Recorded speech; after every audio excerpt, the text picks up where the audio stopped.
Hi everybody, it's Dr. Rowe here, hope you're well. Oh my gosh, I look a little bit off centre there. Just a very short video for those of you that are in the process or thinking of, just got a message from my good friend Caroline Claydon there, I should give her a call next couple of days. She's another great creator.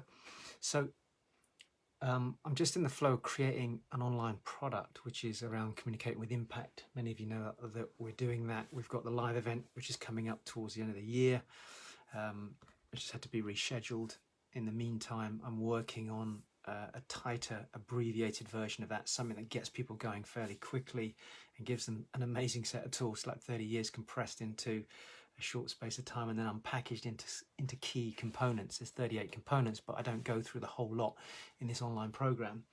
However, I just wanted you to get an idea of the sort of the level of detail that for me over the years I've gone into. And when I go into this space, I tend to submerge and I'm off the grid for a while, and anybody tries to get hold of me, they can't, or if they can, it's usually back end of the day or odd times, because when I'm in this level of focus, especially when you're recording and you're trying to get things to a really high quality level, distractions literally shift your focus massively. So just to share with you, this is a spreadsheet with something like 26, 28 different elements that are going on all at the same time here.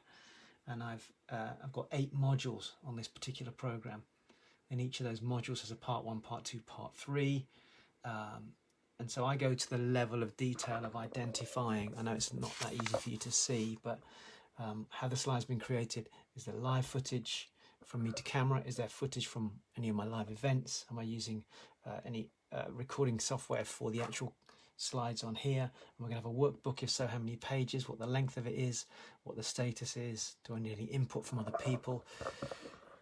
I use a color coding system which basically gives me the opportunity to see green means it's done, finished, uploaded and basically ready for review.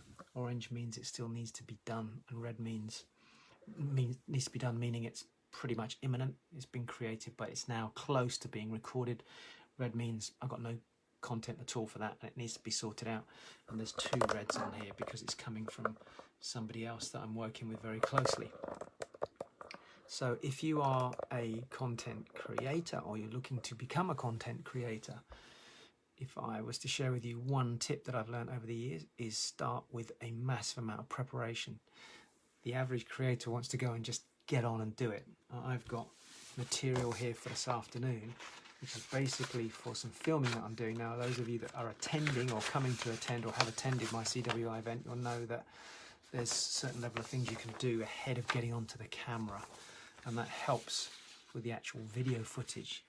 It makes it a lot simpler when you're on camera as opposed to trying to scrabble around to remember what you're going to say. So although yes, when I'm on camera it's flowing and it's natural like I'm doing now, I'm just talking from the head because it's all there. It's, I'm just downloading to you, but I have very specific structural elements to what I'm doing here this afternoon, and I've got to make sure I capture it all, because what I don't want to do is come back to the office, sit down with my software and then find I missed something. I've got to go back out and refilm it, and I'm actually filming outside in the open. Nice change of scene, and that's going to complement what I'm doing here on the actual content on the computer. So point being, if you are looking to produce a product for online, whether you want to sell it, whether you want to use it to educate, whatever it's for, the more preparation you do, the better. And what I would suggest you do is you compartmentalize everything and give it stages. I usually have a red, amber, green. Red is it's not produced at all. Amber is it's been produced, it's ready to go, it just hasn't been filmed. Green usually means it's filmed. And then I have another column which says, has it been reviewed, yes or no? And in which case, by who? And then, yeah, the amount of slides and the content behind this is huge. So to produce a 5-hour product might take me 3 weeks to create that one thing. And a lot of people don't realize that. I get people say, oh, can you just bang out a set of recordings for me, or can you do some slides for me? And I've had that over the years. Yeah, I mean, anyone can do that, but it's a question of standards. What are your standards? Right, I better go because somebody's trying to call me and it's home. All right, take care. Hopefully that's useful. Remember, have a system and put the preparation in first before you actually create the product. That's a massive tip.